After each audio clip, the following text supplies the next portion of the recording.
This is a photograph of a solar prominence. It's probably about 150,000 miles high and perhaps 250,000 miles from left to right. And it took about 20 minutes to get up to this height from the surface of the sun, which you can see at its base. This can only be seen if you're looking in monochromatic light, in this case the light of hydrogen alpha.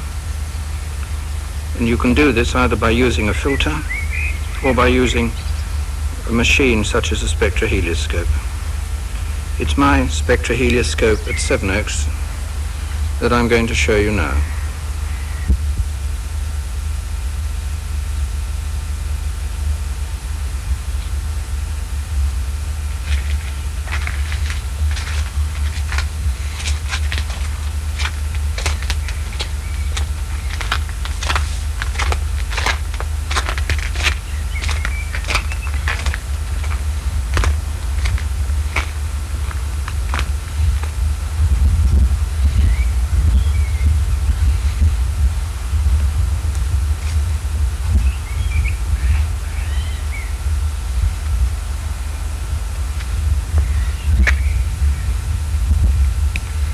This is my spectrohelioscope equipment.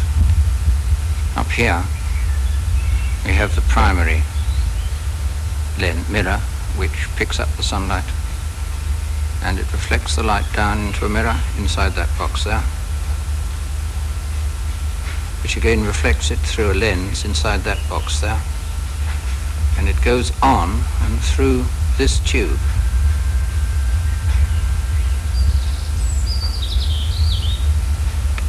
And of course the other end of that tube is the garden room, which forms a dark room. And we'll go in there and have a look in a minute. But first of all, we'll have a look at these three primary bits of equipment here.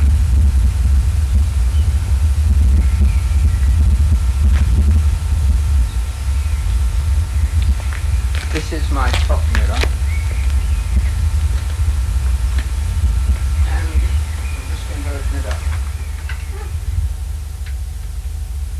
You can see I'm opening up the top mirror box there.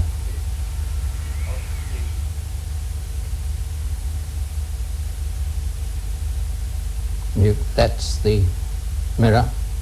We'll have a look at it closer up.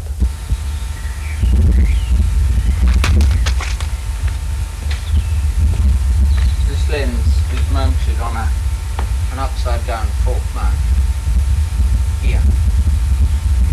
Move it in declination like that. The declination slow motion is just there. And we reflect the light down this axis onto the secondary mirror, which is down below us here. I'm just getting the light onto the secondary mirror now. There we are now. And having done that, the lens is driven round by this motor here once a day through a little friction clutch. Secondary mirror inside that box. I'm just going to open it up for you.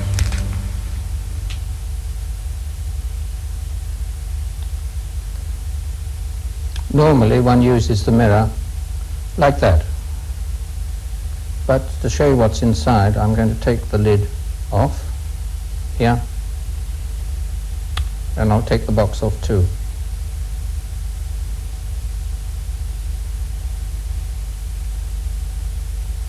You have to be careful getting the box off.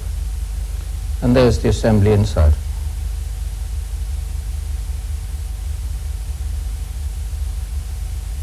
There's one or two spiders there, as you can see.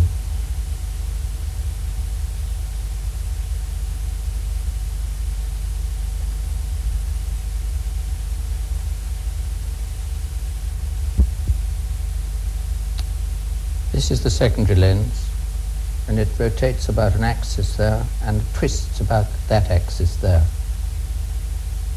There are various clamps and things that you can use for making coarse adjustments. And the lens is driven through two motors. There's one there, another one the other side there, and each drives through a gearbox which reduces the motor speed by about 180 to 200 times.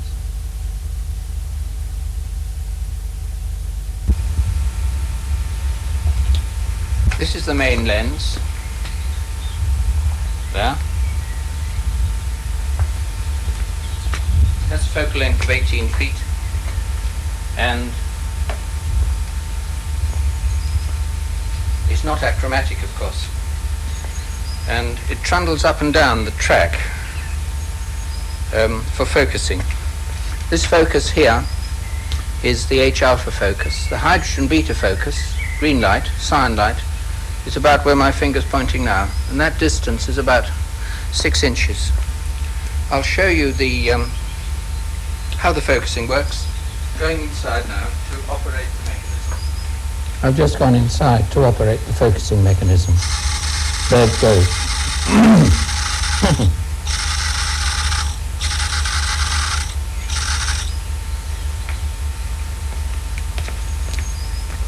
That's just about the hydrogen beta focus there.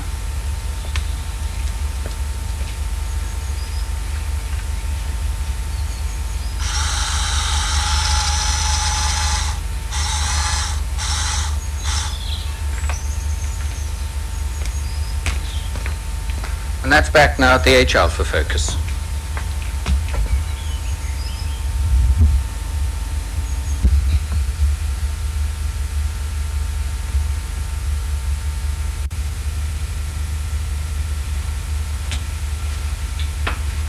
If I want the sunlight to pass through into the main spectrohelioscope, I push this lever here and it moves that perspex sheet out the way so the sunlight can go through that hole there into the main part of the spectrohelioscope.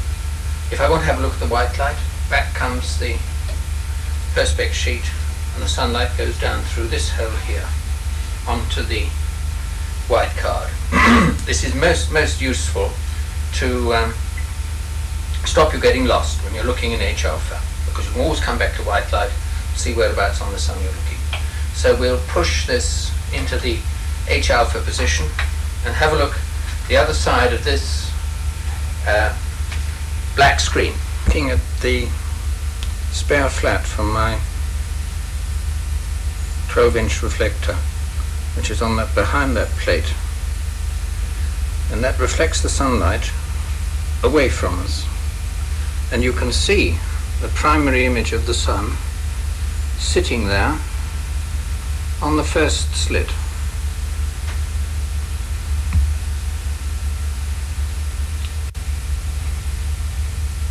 What I'll do as we're looking, I will put on the white light reflector. There, it's gone. The sun on that slit, and I'll now zoom in on the slit and let you have a look at it. There is the first slit, you see, and it's in focus there now. But the picture of the sun is sitting down on the white light image, down there. Not quite in the middle. If I now remove it, there I'm moving it, you see, with the lever, and here she is back on the first slit again, probably very bright indeed.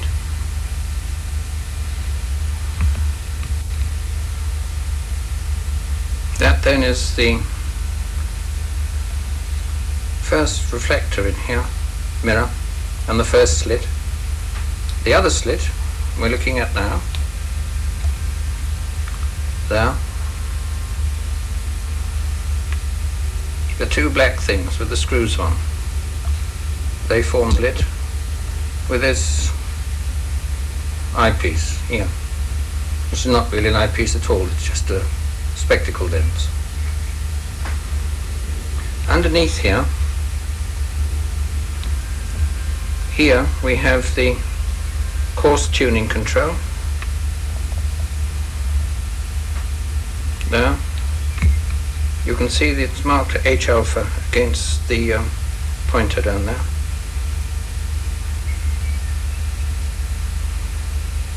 This button, this lever here, moves the second mirror outside. It's the slow motion of the telescope.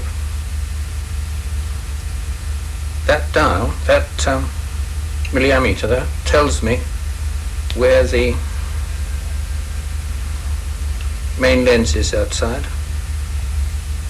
You can see the pointer's on 4, and that means that it's focused for hydrogen alpha, H alpha, 4.0 on the right. Hydrogen beta, 1.0.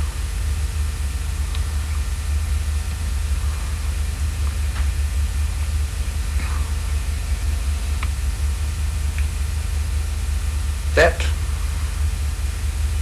knob underneath there with HA on it, just focus for you, there, is the focusing control for the collimation lens, which we shall see in a minute. And this knob here is the fine focus control. I'll just put my finger on it. There, that one. Which is in fact the fine That's the tuning fine focus control. And that enables one to focus with great delicacy. You can see all these controls are easily accessible from the observing position. That was in fact the fine focus tuning control, not the fine focus control. This is the motor that vibrates the slits. And you'll notice that the slit mechanism itself is mounted on springs, and it has a natural resonant frequency. There. Here's the second slit, the one through which we look, and there, the end of the screwdriver are the first slits. If I switch on and start the motor, you will see what happens. I've just switched on now. The motor's going round here. Watch this stud. There, it's vibrating now about up and down half an inch. And the noise that you can hear is slight vibration in the mechanism. There is in fact no real vibration at all that you can see which affects the observations. And the two sets of slits, here and here, are vibrating now in unison, and the amplitude I can see is perhaps half an inch. They're moving this way like this. The amplitude's about half an inch. You look through the second slit with your telescope, and by persistence of vision you see an image of the sun rather than a slit. I can vary the width of the window through which I'm looking with a control. I've got it now as I usually use it. I can make it a little bigger, and you'll hear in a minute it goes on the stops. I hope. It doesn't really want to go on the stops at all this afternoon. But that's about 3/4 of an inch now amplitude. I can, by reducing my amplitude control, reduce the width of the slits to virtually nothing. It's about 1/4 of an inch now, the amplitude of vibration. And of course, I can switch off completely.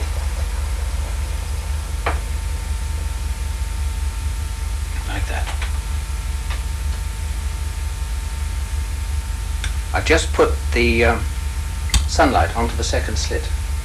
Normally, of course, onto the first slit. Normally, the first slit is covered up with this box, because if you didn't do that, the light would get here where you don't want it and blind you.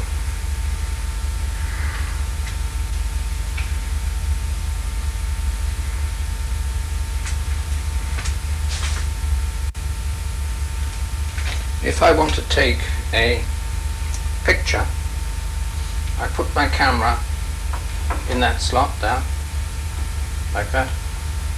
And this camera is pre-focused on the second slit, and when I have seen something through the eyepiece that I like the look of, I can swing the eyepiece out the way like that, push the camera across to there, and take a picture.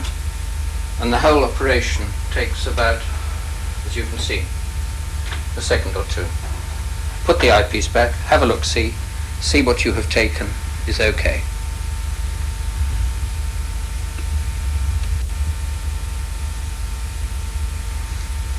So we've had a look round at the observing end of the machine. Let's go and have a look now at the far end of the garden room, where I've got the collimation mirror and the grating.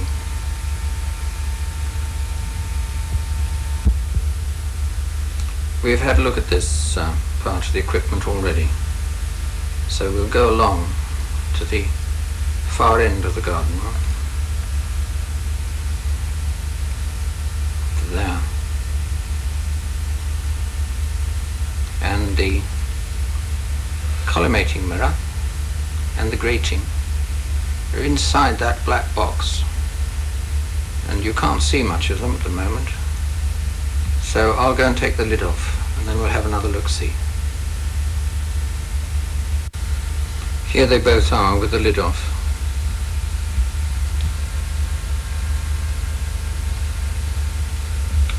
This is the collimating lens, which has a focal length of just about 13 feet. And it's mounted on a slide, and you can push it backwards and forwards with this rod here, that rod with the button thing on it, which you can operate from the observing position. And you push the collimating lens backwards and forwards, possibly over a range of 6 inches or so.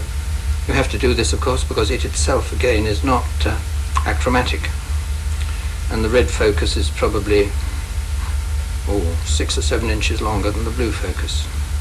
The thing on the right is the grating. That is the real grating itself. I've got the lid off it. 14,000 lines per inch ruled vertically on that, and it is that forms the spectrum. That grating rotates about a vertical axis, and again this is necessary in order that you can do the coarse tuning. By rotating the grating, you make the spectrum walk backwards and forwards across the second slit.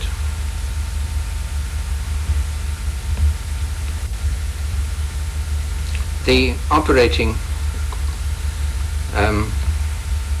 gadget for the grating is this wheel, which is connected via a nylon cable.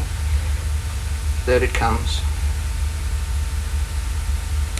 There, which again goes to the operating position, and by turning the handle, the operating position, you turn that wheel there, and that works a little tangent arm on the grating just there, and gives you your coarse tuning. I can see quite a nice bit of spectrum coming back off that grating, some scattered light. I don't know whether you can see it yourself or not, but anyway, it's there. This is what the collimation lens and the grating look like when they're tucked up inside their box. This is to protect them from the vandals in my family, who otherwise would do all sorts of horrid things to them, I'm sure. I've just been looking at the sun in H alpha, and in actual fact I just parked it on there to centralize the the mirrors outside before I have to stop. It's the 10th of April, and there's nothing at all on the sun. No spots, and virtually no filaments, no prominences either. That doesn't mean to say that there couldn't be yesterday. But I hope, although I can't show you the actual hydrogen alpha picture because the camera is not sensitive enough, I hope that you've seen a good picture of the various parts of the spectrum, and I hope too that the colours have been good. And perhaps one day you'll come down and have a look at it yourselves.